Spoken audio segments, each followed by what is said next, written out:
Hey, what's up? It's Ollie here. So today I wanted to dispel a myth that I think is hurting a lot of newbie private label Amazon sellers. And maybe it's because of a lot of the content out there has been kind of twisting things slightly the wrong way. I think it's also because of how we approach the situation of building a profitable Amazon business. So let me take you to my piece of paper now and I'll actually walk you through what this myth is all about. So, sitting out here in my garden, so I've got this nice little table for us to work together on. So let me dispel this myth. So it surrounds the private label opportunity, okay, and how you get success with a private label product. What does it take to actually break into a niche and really make some serious income, say a couple grand a month in profit from a product? Well, most people think that, let's say this is the whole private label opportunity here, okay, this box represents the opportunity. Most newbies, me included when I got started in the beginning, think that this whole opportunity is determined by the product or the niche that you select. So if you choose the right product and you know it works really well, then you're going to have a very successful business. You're going to, that's going to determine, say, whether you can earn 2k a month, 3k a month, etc. With your business. Well, I'm here to say that actually that is a massive myth, right? Because whether your private label business succeeds or not is not just dependent on the product or the niche that you choose. Let me walk this through with you, and I'll explain exactly why.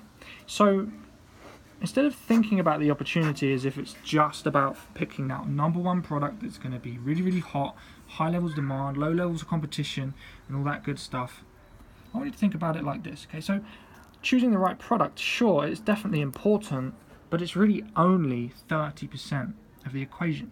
Okay, there's another 70% or 66.6% that we need to consider. Another third, which is really super important, is sourcing. Okay, what supplier are you going to connect with in China? What unique type of products are you going to get manufactured? What modifications are you going to make to the product to make it stand out? How are you going to make your product unique? Now, with the right supplier, I mean, your life can be made so much easier. I've had suppliers give me payment terms, so I can pay for an import of stock over several months. I've also had suppliers do my design for me, design my packaging for me, create the boxes my products go in so I don't have to hire a designer. I've had suppliers actually source other products for me from manufacturers nearby so I don't have to go out there and connect with other suppliers when I want to bundle products.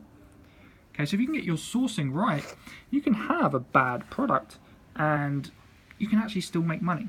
For example, I talked the other day on one of my group coaching webinars about a company called Pact in the UK. What's one of the worst niches to get into? Let's say you were to pick a terrible niche on Amazon right now. What would that be?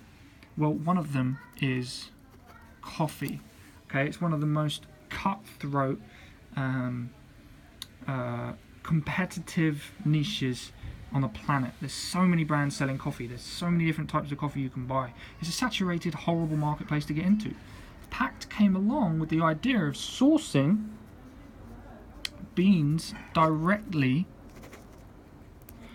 from farmers, okay, in places like Africa, Cuba, Brazil. And they said, right, we're going to go directly to these farmers. We're going to get one type of bean in each bag, and we're going to package it up and sell it as a premium coffee. Because they sourced the product so well, their company was unbelievably successful, like multi-million pound company in the coffee niche. Terrible niche, but because they sourced well, right, it was a success. So the question is, well, what's the third element that makes a private label business successful? Well, it's marketing. Okay, so you have to get a great niche, a great product, definitely. You have to source it well, you have to get a good supplier, get a good quality product, offer something unique, fill a gap in the marketplace.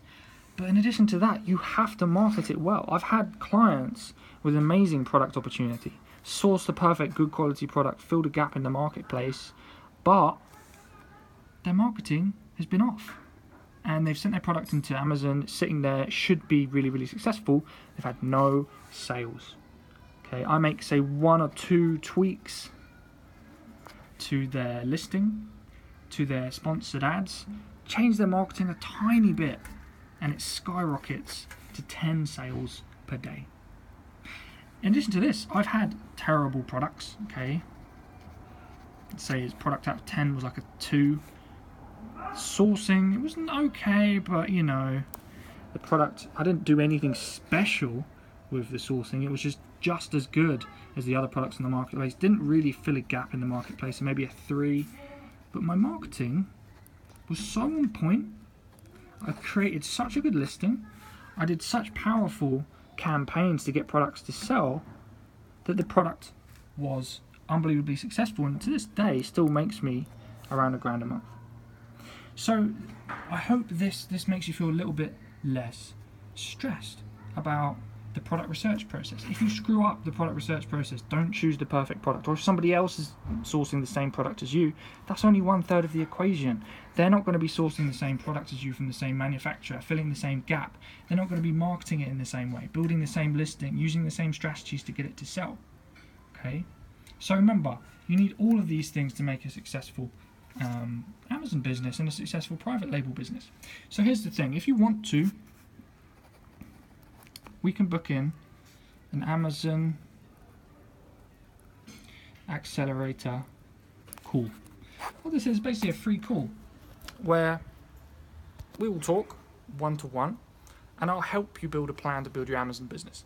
If you're really looking to build this to a 6-figure level, then I'd recommend jumping on the phone with me and just having a talk about, you know, what your plan is, see if I can tweak it for you. If you'd like to do that, maybe we could have a conversation about working together. I've put a little application form in the link below. All you have to do is fill it out, it takes a couple minutes, and we can talk on the phone about how to make this a reality. Alright, thanks so much for watching today. Hope this really opened your eyes to what it takes to build an Amazon business. Not just all about choosing that perfect product. You can make it work even if you've chosen a terrible niche. There are ways to build the business. Alright, thanks so much for watching. Take care, keep believing, and we'll talk soon.